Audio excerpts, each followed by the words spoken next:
I never thought a single knock on the door could feel like the world holding its breath, but there it was, 3 soft raps that echoed louder than thunder in my chest. My mother stood in the hallway, her eyes soft with something I couldn't name yet.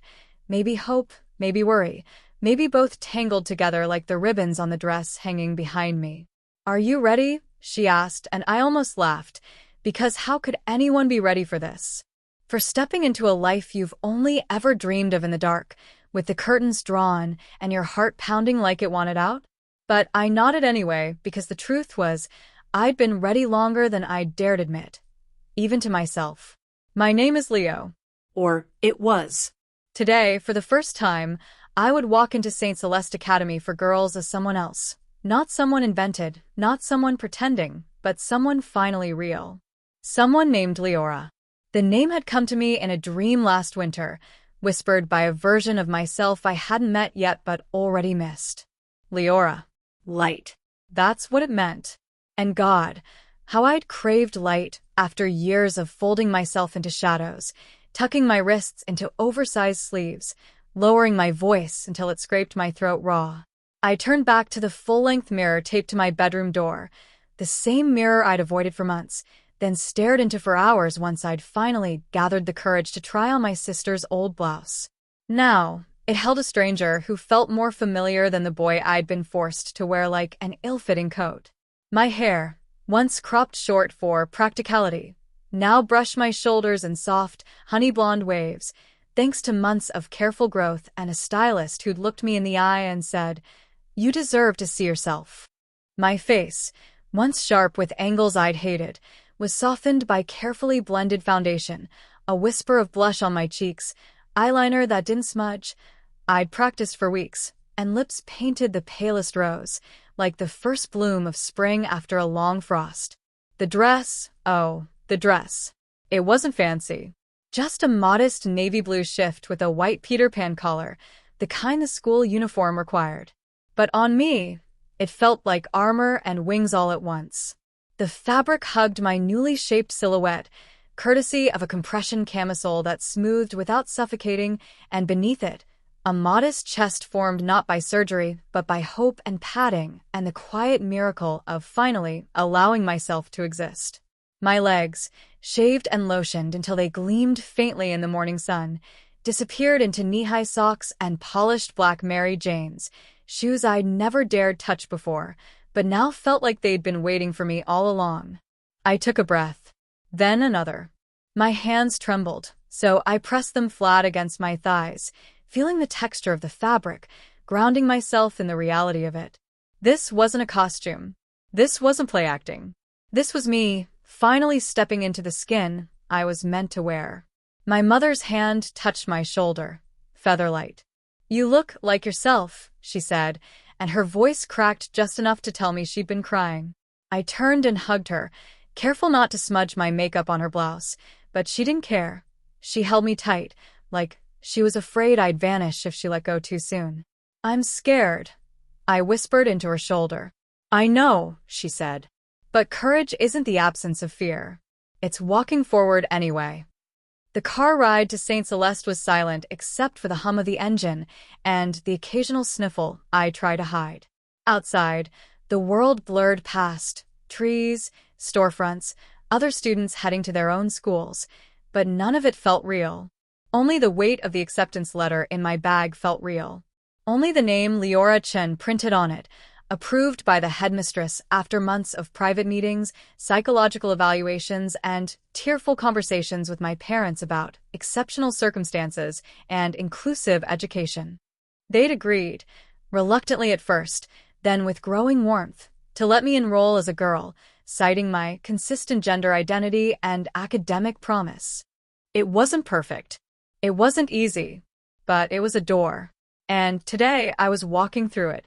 As the wrought iron gates of St. Celeste came into view, ivy crawling up stone pillars, the crest of a dove in flight above the entrance, my stomach dropped like I was on a roller coaster cresting its first hill. Girls in identical uniforms streamed through the gates, laughing, linking arms, flipping hair over shoulders. None of them looked twice at the car pulling up. None of them knew that inside sat a boy who'd spent years watching them from afar, wondering what it would feel like to belong. I stepped out. The gravel crunched under my shoes, and for a second I froze. Every instinct screamed to run back to the car, to hide, to revert. But then I remembered the mirror. Not the one in my room, but the one inside me. The one that had shown me, again and again, a girl staring back with tired eyes and a quiet plea. Let me live. I smoothed my skirt, lifted my chin, took one step. then another. And then I was through the gates. The air inside St. Celeste smelled like old paper, lavender hand soap, and something faintly sweet. Maybe the cherry blossoms that lined the courtyard. It should have felt welcoming, but all I could hear was the drumming of my pulse in my ears. Loud enough I worried someone might mistake it for a metronome. Girls moved in fluid clusters, their voices rising and falling like birdsong, their laughter sharp and bright. No one looked at me, not really. Not yet. But I felt seen anyway, as if my very presence sent ripples through the atmosphere, invisible but undeniable. I clutched my satchel tighter, the leather cool against my damp palms. Inside it, notebooks, pens, a compact mirror for emergency touch-ups, and the folded letter from the headmistress that served as both my shield and my sentence. Leora Chun. Grade 10. Transferred mid-semester under special accommodation. The words had felt like a lifeline when I first read them. Now, walking these polished hallways, they felt fragile, like tissue paper that might tear if I breathed too hard. My first stop was the administration office to check in. The secretary, a woman with silver-streaked hair and cat-eye glasses, barely glanced up as I approached. Name, she asked, tapping at her keyboard. Leora Chun, I said, and my voice, carefully pitched higher, softened at the edges from months of vocal exercises, sounded alien even to me. But it held. It didn't crack. It didn't betray me. She nodded, printed a temporary ID badge, and handed it over without ceremony. Room 214. Homeroom starts in 7 minutes. Then she turned back to her screen, already forgetting me. I exhaled. Small victory. My name had been spoken. My name had been accepted. Not questioned. Not corrected. Just received. But the real test waited down the hall. Room 214. The door stood slightly ajar, voices spilling out, giggles, the scrape of chairs, the rustle of fabric. I paused outside, my reflection flickering in the glass panel. For a heartbeat, I saw Leo again. The sharp jaw, the hollow eyes, the posture inward like a question mark. Then I blinked, and Leora returned. Lips parted slightly, eyes wide with fear, but also something else, anticipation. Maybe even hope. I pushed the door open. Silence didn't fall, not exactly. But the chatter dipped, like a record needle lifting just for a second. A dozen pairs of eyes turned toward me, curious but not unkind. At the front of the room, a woman with warm brown skin and a bun so tight it looked sculpted stood up from her desk. Ah. You must be Leora, she said, her voice rich and steady. Welcome. Come in, come in. Everyone, this is our new classmate. Leora transferred from Westridge. Let's make her feel at home. A chorus of "Hi, Leora" rose up, polite but genuine. No snickers. No whispers. Just welcome. I walked to the empty seat she pointed to, third row, near the window, and slid into it, my skirt whispering against the chair. My hands trembled in my lap, but I kept them still, pressing my nails into my palms just enough to ground myself. You belong here. You belong here. I repeated it like a mantra. The morning passed in a blur of introductions, syllabi, and the strange comfort of routine. Math, literature, history, subjects I knew well, faces I didn't. No one asked intrusive questions. No one stared too long. And yet, I felt hyper-aware of every movement. How I crossed my legs, ankle over knee, not thigh over thigh. How I tucked my hair behind my ear, deliberate, not fidgety. How I laughed softly when someone made a joke, not too loud, not too quiet. Every gesture was a performance, but not a lie, more like a careful unveiling, layer by layer.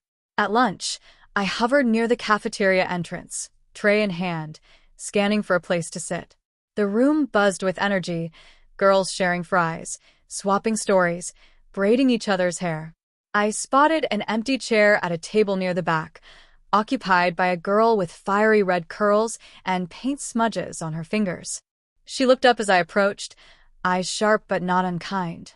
"You lost?" she asked, not unkindly. "No," I said, then added quickly. "Just new." She studied me for a long moment, long enough that my stomach twisted, then shrugged. "Sit. I'm Mira. Art club. Also allergic to small talk, so don't bother." I sat. Relief flooded me, warm and sudden. "Leora," I said. "I know," she said, popping a grape into her mouth. "Saw you in homeroom. You've got that I just stepped out of a dream look. Happens to the best of us." I almost laughed, almost cried. Instead, I ate my sandwich in silence, listening to her rant about her latest canvas and the tragedy of running out of cobalt blue. She didn't ask where I'd come from, didn't ask why I transferred mid-semester, just talked like I was already part of the world. But then, halfway through lunch, a voice cut through the hum. "Wait, aren't you Leo from Oak Ridge Middle?" My blood turned to ice. I turned slowly. A girl with sleek black hair and a perfectly arched brow stood a few feet away, tray in hand, eyes narrowed. I recognized her instantly, Sophia Kim. We'd been in the same robotics club 2 years ago. She'd once called me that quiet kid who never talks unless it's about circuits. My throat closed. My hands went numb. Mira glanced between us, then leaned forward, voice low. "Friend of yours?" Before I could answer, Sophia stepped closer. "You're Leo. What the hell are you doing here? In a girl's uniform?" The cafeteria seemed to hold its breath. I stood. Not because I wanted to, but because staying seated felt like surrender. My voice, when it came, was quieter than I intended, but steady. "My name is Leora." Sophia blinked. "What?" "I go by Leora now," I said, meeting her eyes. "I'm a student here." She stared at me, confusion warring with disbelief on her face. Around us, conversation slowed. Eyes flicked toward us. My heart hammered against my ribs like it wanted out. Then Sophia snorted. Right. "Okay. Whatever helps you sleep at night."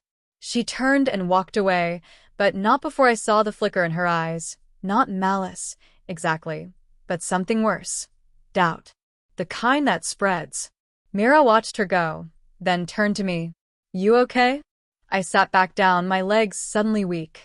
"Yeah," I lied. But inside, the mirror cracked. Not the one in my room, the one in my chest. The one that had shown me Leora. Now, for the first time, I wondered, was she real? Or just a costume Sophia could strip away with a single sentence? The rest of the day passed in a haze, like I was watching someone else live my life through a fogged-up window. Every time a door opened, every time a group of girls laughed down the hall, I braced myself, waiting for another voice to call out Leo, waiting for the fragile identity I'd stitched together to unravel in front of everyone. But it didn't happen. Not again. Sophia didn't return. No one else seemed to recognize me. And yet, the damage was done. Her words had burrowed under my skin like splinters, tiny but sharp, impossible to ignore. By the time the final bell rang, my shoulders ached from holding myself so rigidly upright, and my smile, practiced in the mirror for weeks, felt like a mask glued on with desperation. I gathered my things slowly, avoiding eye contact, hoping to slip out unnoticed. But as I stepped into the hallway, Mira fell into step beside me, her canvas tote slung over one shoulder, a half-finished sketch poking out of the top. "You walk like you're trying not to leave footprints," she said, not looking at me. I glanced at her. "Is that a bad thing?" "It's a lonely thing," she replied simply. "You don't have to disappear just because someone tried to erase you." Her words hit me like a soft punch to the chest. I opened my mouth to respond, but nothing came out. What could I say? That I'd spent years disappearing on purpose? That I'd worn invisibility like a second skin because being seen felt too dangerous? We walked in silence to the front gates.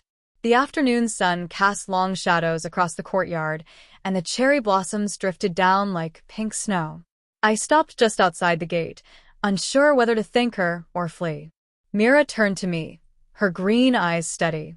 "Look," she said, "I don't know your whole story, and I don't need to. But if you're Leora, and you seem like you are, then that's enough for me."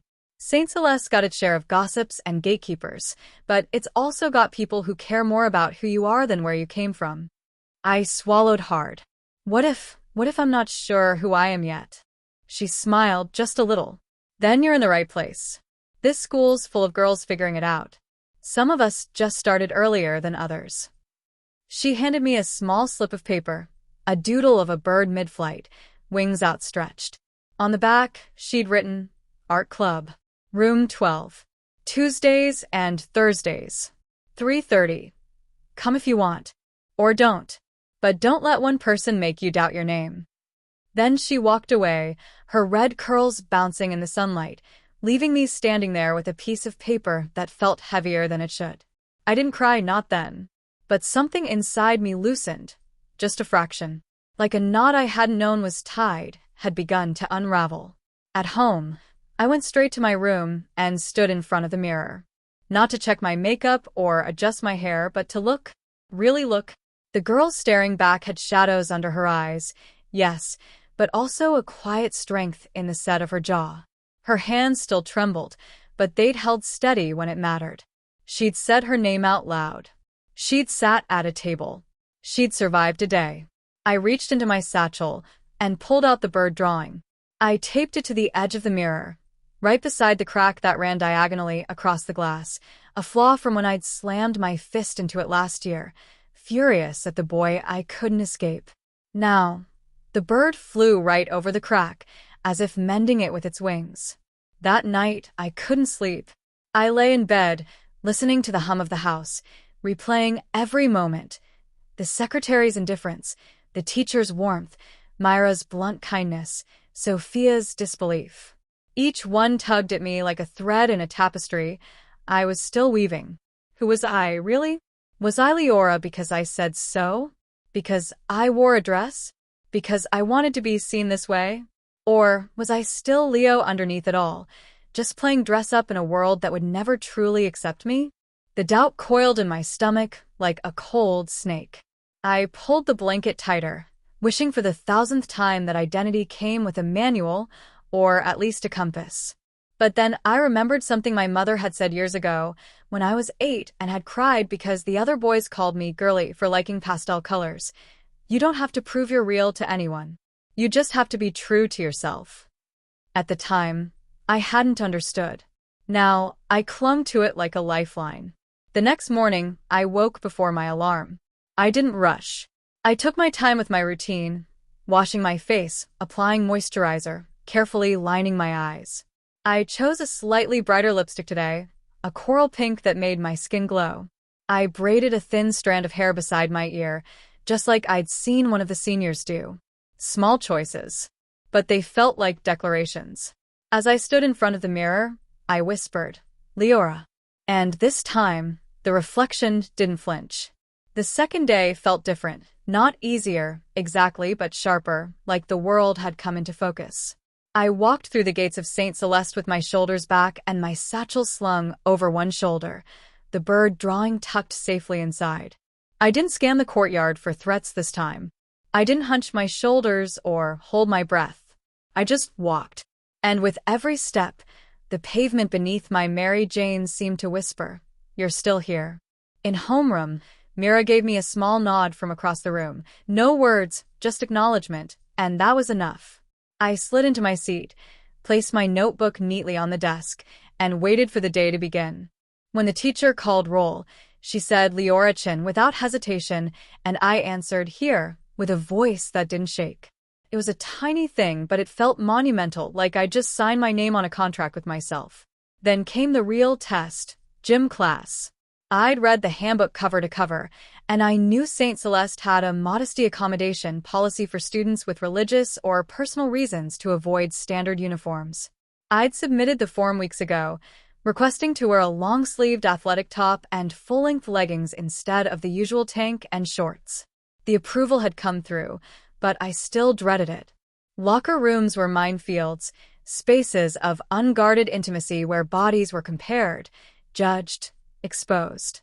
I'd never been in one as Leora. I wasn't sure I could survive it. As the class filed into the locker room, I hung back, waiting until most girls had disappeared into their stalls. The air smelled of deodorant and steam, and the sound of zippers and laughter bounced off the tiled walls. I found an empty corner stall, locked the door, and changed quickly, my movements efficient, practiced. I kept my eyes down, my breath steady. But then, just as I was pulling on my leggings, I heard a voice outside my stall.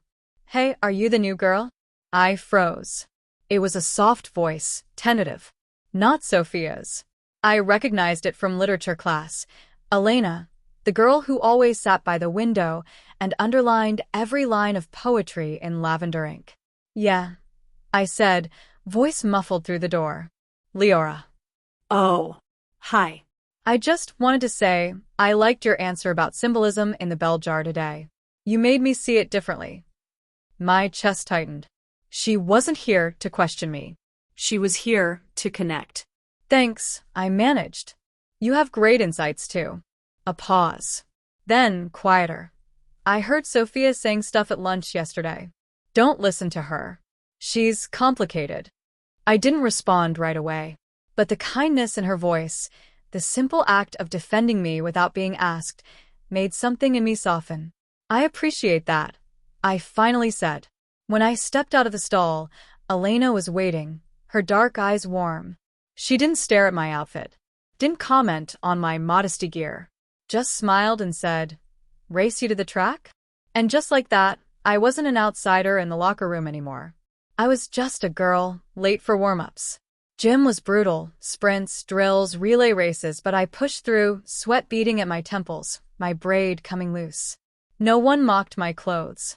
No one whispered. A few girls even complimented my form. By the end, I was breathless, flushed, and strangely proud. I'd done it. I'd existed in a space I'd feared, and I hadn't vanished.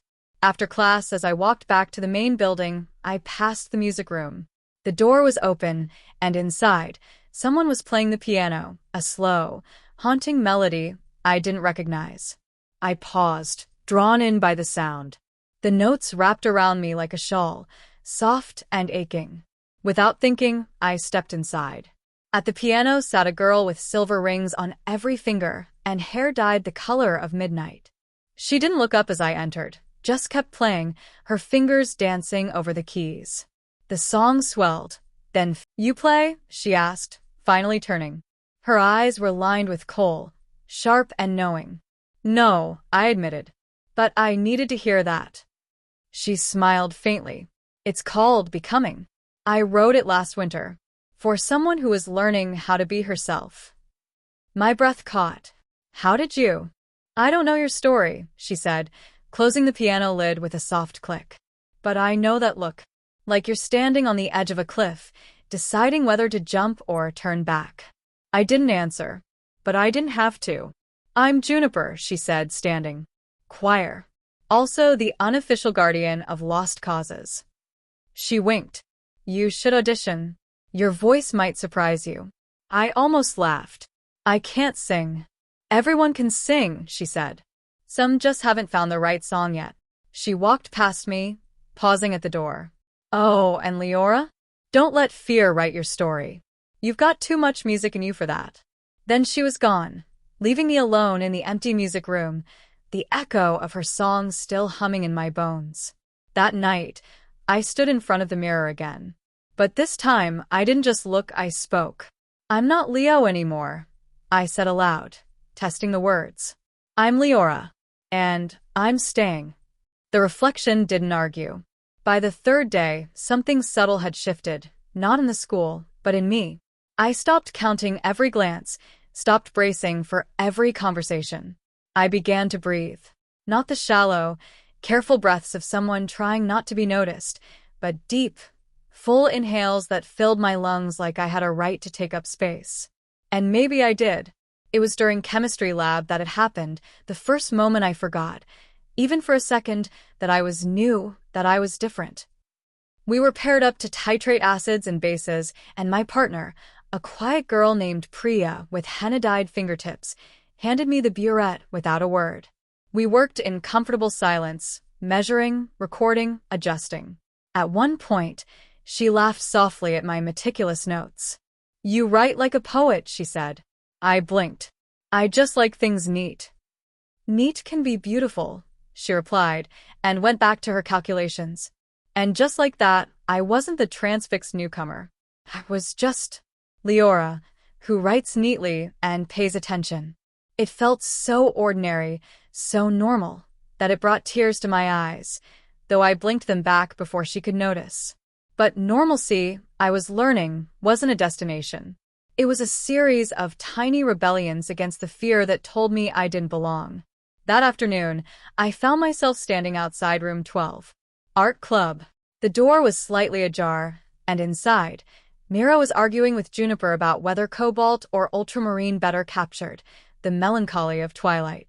I hovered in the hallway, heart thudding, not from fear this time, but from something warmer, something like longing. "You gonna stand there all day?" Mira called without looking up. "Or are you coming in?" I stepped inside.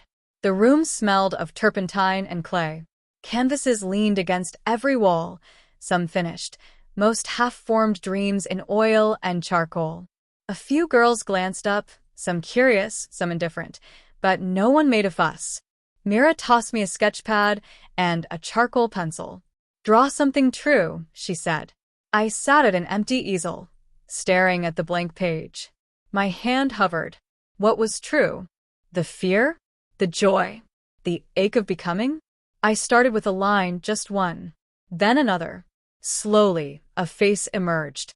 Not mine, not Leo's, but someone in between. Eyes closed, lips parted, hair half-finished, as if still growing into itself. I drew the mirror behind her, cracked, but still holding her reflection. And, in the corner, a small bird in flight. Mira came over quietly, studied my sketch, and nodded. "You've got a good hand," she said. "And a better eye." I didn't reply, but I kept drawing. After club, as I packed up, Juniper appeared beside me, holding a small music sheet. "Choir auditions are tomorrow," she said. "Just sing one verse of anything. Doesn't have to be perfect." "I don't know if I can," I admitted. "You already are," she said simply. "Every time you say your name, you're singing." I took the sheet. My hands didn't shake. That night, I practiced in the shower, softly, so no one would hear. Not a song from the sheet, but something I made up, a melody about mirrors and birds and names that finally fit. My voice wavered at first, thin and uncertain, but by the third time through, it grew stronger, clearer. Mine. The next morning, I wore my hair down. No braid. Just loose waves falling over my shoulders, catching the light. I chose a pale lilac blouse under my uniform blazer, something soft, something mine. And when I looked in the mirror, I didn't just see Leora. I saw someone who was learning to stay. Audition time came faster than I expected. The choir room was empty except for Juniper and the choir director, Ms. Delaney, a woman with silver hair and eyes that seemed to see straight through you. "Whenever you're ready," Ms. Delaney said gently. I took a breath, closed my eyes, And sang. not loudly, not perfectly, but honestly. A verse of a folk song my grandmother used to hum, about rivers finding the sea. My voice cracked on the high note, but I didn't stop. I kept going. And when I finished, the room was silent for a heartbeat. Then Ms. Delaney smiled. "Welcome to choir, Leora." Juniper grinned. "Told you." Walking out of that room, I felt lighter than I had in years. Like I'd shed a skin I didn't need anymore. But that evening, as I scrolled through my phone, a notification popped up, an email from the school portal. Subject, Parent Meeting Request, Sophia Kim's Guardians. My stomach dropped. They wanted to talk. About me. The email didn't say much, just a formal request for a confidential discussion regarding student integration and community standards. But I knew. Sophia had talked. Maybe to her parents. Maybe to a teacher. Maybe to the whole school board, for all I knew. The words community standards echoed in my head like a gavel striking wood. What did that even mean? That I didn't belong because I hadn't been born in this uniform? That my truth was a disruption? I showed the email to my mother over dinner. She read it slowly, her face unreadable. When she looked up, her eyes were fierce. "We'll go together," she said. "And we'll remind them that inclusion is a community standard." But that night, doubt crept back in like fog. What if they asked me to leave? What if they said I deceived them? What if they called me Leo in front of everyone, and I couldn't stop them? I stood in front of the mirror again, but this time, the reflection seemed fragile. The bird drawing fluttered slightly in the draft from the open window, its wings trembling as if it, too, was afraid to fly. The meeting was scheduled for Friday afternoon, 2 days away. 2 days of walking the halls wondering who knew, who was whispering, who was judging. But something surprised me. No one treated me differently. If anything, more girls said hello. Elena saved me a seat at lunch. Priya asked if I wanted to study for the chemistry quiz together. Even Mira, usually so aloof, slid a small clay charm into my hand during art club, a tiny bird, wings outstretched, glazed in iridescent blue. "For courage," she muttered, already turning back to her canvas. I clutched it in my palm all through choir rehearsal, its cool surface grounding me as I practiced harmonies with Juniper. She didn't ask about the email. She just sang beside me, her voice weaving around mine like it belonged there. By Thursday, I'd almost convinced myself it would be fine. But Friday morning, I woke with a knot in my stomach so tight I could barely eat. I dressed carefully. Navy skirt pressed, white blouse crisp, hair pinned back with a pearl clip my grandmother had given me. Not to impress them, but to remind myself, I am worthy of being seen. My parents came with me to the school. We sat in the administration wing, in stiff-backed chairs that smelled faintly of lemon polish. The headmistress, Dr. Almansour, arrived promptly at 3:15. She was tall, elegant, with eyes that held both warmth and steel. "Thank you for coming," she said, gesturing for us to follow her into a small conference room. Inside, Sophia's parents sat on the opposite side of the table. Her mother wore a tailored suit and a frown. Her father didn't look up from his phone. Dr. Almansour closed the door. This meeting was requested by the Kims due to concerns about Leora's enrollment and its impact on school culture. Sophia's mother leaned forward. "We're not opposed to diversity," she began, choosing her words like stepping on ice. "But our daughter is confused. She says this student, Leo, was a boy at their old school. Now he's here dressed as a girl in classrooms, locker rooms. It's unsettling for the other students." My mother started to speak, but I placed a hand on her arm. I needed to do this myself. "I'm not dressed as a girl," I said, my voice quiet but clear. "I am a girl. My name is Leora. I've known who I was since I was 6 years old. I didn't transfer here to cause confusion. I transferred here because this is where I can finally be myself and learn." Sophia's father finally looked up. "But biologically." "Biology is an identity," I interrupted gently. "And St. Celeste's own policy states that gender identity is respected and affirmed." I went through the proper channels. I provided documentation. I'm not hiding anything. Dr. Almansour nodded. Leora's enrollment was reviewed thoroughly by our inclusion committee. Her presence here aligns with our values of dignity, respect, and educational equity. Sophia's mother pressed her lips together. "And the other girls? Are they comfortable?" "Ask them," I said. "Ask Elena, who sits with me at lunch. Ask Priya, who partners with me in lab. Ask Mira, who invited me to art club. They don't see a problem. They see a classmate." A long silence followed. Then Sophia's father sighed. "We just want what's best for our daughter." "And I want what's best for mine," my mother said firmly, "which is to be safe, seen, and allowed to learn without being interrogated for existing." Dr. Almansour folded her hands. "This school has always believed that education flourishes in an environment of trust. Leora has done nothing but engage respectfully, academically and socially. If concerns persist, I encourage open dialogue, not exclusion. The meeting ended shortly after. No decision was overturned. No ultimatums issued. Just a quiet understanding that I would stay. As we walked out, my legs felt like jelly. But my chest felt light, like I'd carried a boulder for miles and finally set it down. That evening, I didn't go straight to my room. I went to the backyard, where the last of the cherry blossoms drifted down from the neighbor's tree. I sat on the swing, the clay bird in my palm, and let the wind brush against my face. For the first time, I didn't feel like I was fighting to be Leora. I just was. The days after the meeting unfolded like petals opening, slowly, gently, without fanfare. No dramatic confrontation. No sudden shift in the school's attitude. But something had changed. Not in the rules or the roster, but in the air. Girls who'd once glanced and looked away now held my gaze a second longer. A few even smiled. Not out of pity, but recognition, like they'd finally seen me, not as a question to be solved, but as a person to be known. Even Sophia avoided me, but not in a cruel way. More like she was recalibrating, unsure how to place me in the world she thought she understood. Once, in the library, our eyes met across the poetry aisle. She didn't speak. But she didn't look away either. And when she turned back to her book, it wasn't with a sneer, but with something quieter, maybe confusion, maybe the first stirrings of doubt about her own certainty. I clung to the small victories.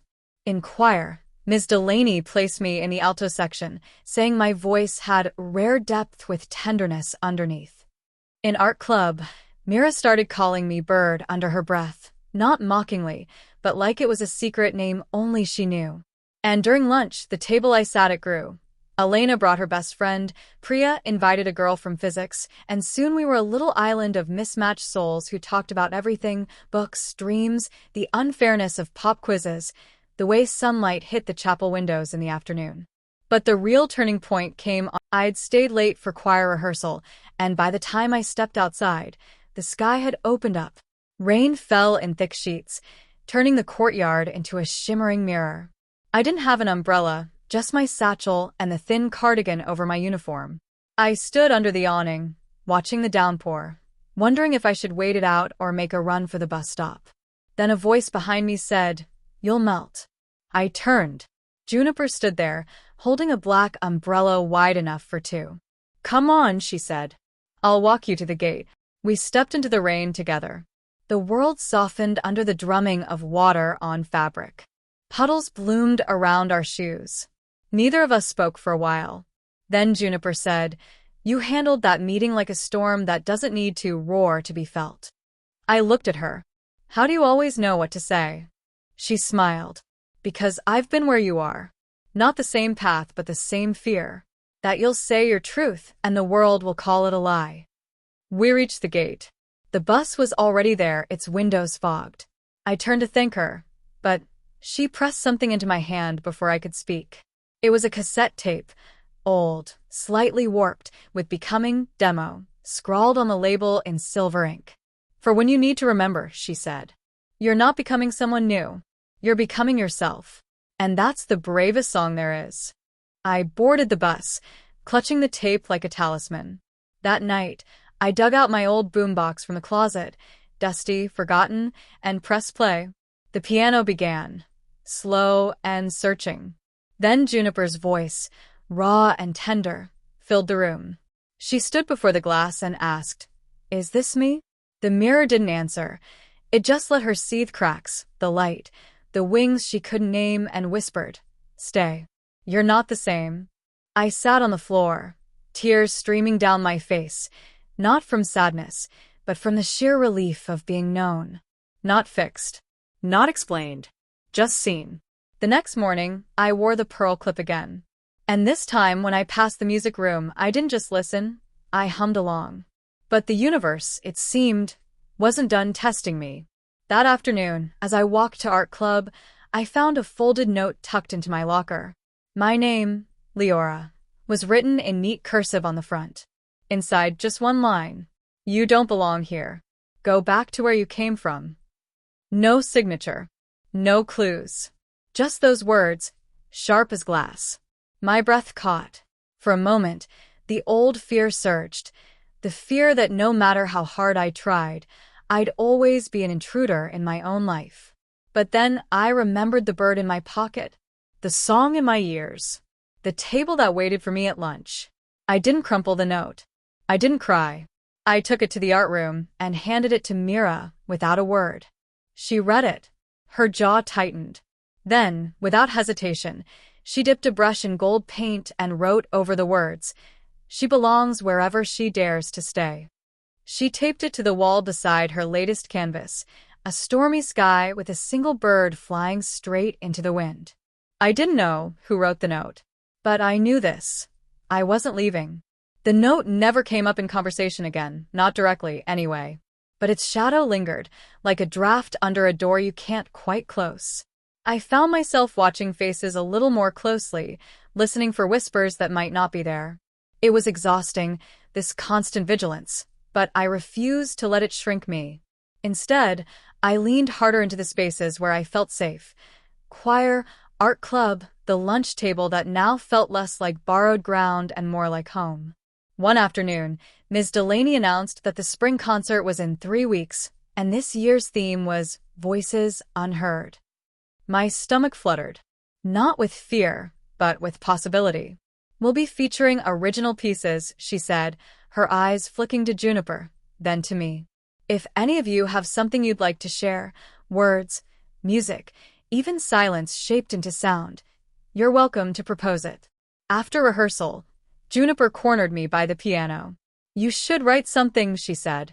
"I'm not a songwriter," I protested. "You're a storyteller," she countered. "And your story matters." That night, I sat at my desk with a blank journal and the cassette playing softly in the background. I didn't try to write a song at first. I just wrote what I felt, the weight of a name that didn't fit, the terror of the first step through St. Celeste's gates, the quiet joy of being handed a grape at lunch like it was nothing and everything all at once. By dawn, I had verses. Not perfect, not polished, but true. I showed them to Juniper the next day. She read them silently, then looked up with tears in her eyes. "This is it," she whispered. "This is your voice." We worked on it together, melody, harmony, pacing. She taught me how to let my voice crack on purpose, how to hold a note not to impress, but to ache. "Vulnerability is power," she said, "especially when you've been taught to hide." Meanwhile, art club became my sanctuary in another way. Mira had started a new project, a mural for the school's courtyard wall, titled, "All the Ways We Bloom." She invited everyone to contribute a symbol of their identity. Some painted flowers, others constellations, keys, books, hands clasped in friendship. When it was my turn, I didn't hesitate. I painted a mirror, not cracked this time, but whole, with a girl standing before it, one hand touching the glass, the other holding a bird that was just taking flight. Beneath it, in small, careful letters, I wrote, "She saw herself and stayed." No one asked what it meant. They just nodded and added their own piece beside mine. As the concert drew closer, I practiced relentlessly. Not just the song, but the courage to sing it in front of everyone, the girls who knew me, the ones who didn't, the ones who still doubted. I imagined Sophia in the audience. I imagined the anonymous note writer. And I sang anyway. The night before the performance, I stood in front of my mirror one last time. My reflection looked tired but calm. I wore no makeup, just my face, bare and real. I placed the clay bird on the windowsill, where moonlight could touch it. Then I whispered, "Tomorrow, I don't sing for them. I sing for us, for the boy who hid, for the girl who emerged, for the space between, and all the light it held." The night of the concert arrived wrapped in a hush, as if the whole school was holding its breath. The auditorium glowed with warm light, rows of velvet seats filling with students, teachers, parents. I stood backstage in a simple dress, ivory, sleeveless, nothing flashy, my hands folded to keep them from trembling. My name wasn't on the printed program, just original composition, performed by Leora Chen. No explanation. No disclaimer. Just my name, printed like it belonged. Juniper squeezed my shoulder as she passed, already in her choir robe. "Remember," she murmured, "you're not asking for permission to exist. You're reminding them you already do." The concert began with classical pieces, then folk songs, then a haunting cello solo. Each performance was beautiful, but my heart pounded louder with every passing minute. Then Ms. Delaney stepped to the microphone. "Our final piece tonight is titled Mirror Song," she said. "It was written by one of our own, a student who reminded us that sometimes the most powerful voice is the one that finally speaks its truth." The lights dimmed. A single spotlight found me as I walked to the center of the stage. The piano began soft, tentative, the same melody Juniper had played that first day I wandered into the music room. I closed my eyes, Breathed. And sang. I used to speak in someone else's voice, afraid the real one wouldn't be enough. I wore silence like a second skin, and called it safety, called it love. My voice didn't shake. It rose, clear and steady, carrying the weight of every hidden year. But mirrors don't lie. They just wait. They hold the shape you're trying to find. And when I finally looked past the fear, I saw a girl with wings inside. I opened my eyes halfway through the second verse. The audience was still, not whispering, not shifting, just listening, really listening. In the front row, my mother wiped her eyes. Beside her, my father sat with his hands clasped tightly, pride radiating from him like heat. And then I saw her, Sophia, sitting with her parents, her expression unreadable. But she was here. She was listening. So here I stand, not perfect, not fixed, just finally honest, finally seen, not a ghost, not a guest, not a mistake, but a voice that's always been. The last note hung in the air like a held breath. Then silence. One heartbeat. 2. And then the applause began. Not polite clapping, not obligatory, but roaring, rising, filling the room until it felt like the walls might tremble. Girls stood. Teachers wiped their eyes. Even the headmistress was on her feet. I didn't bow. I just stood there, tears streaming down my face, letting the sound wash over me. For the first time, I wasn't apologizing for taking up space. I was thanking the world for making room. Afterward, backstage was a blur of hugs, congratulations. Girls I barely knew sang, "That was you. That was so brave." Elena hugged me so hard I laughed through my tears. Priya pressed a small origami crane into my palm, folded from sheet music. "For your collection," she whispered. Mira didn't say much. She just looked at me and nodded, like she'd known all along. But the real surprise came later, as I was packing up my things near the empty stage. Sophia appeared in the doorway alone. She hesitated, then walked over. "I didn't know," she said quietly.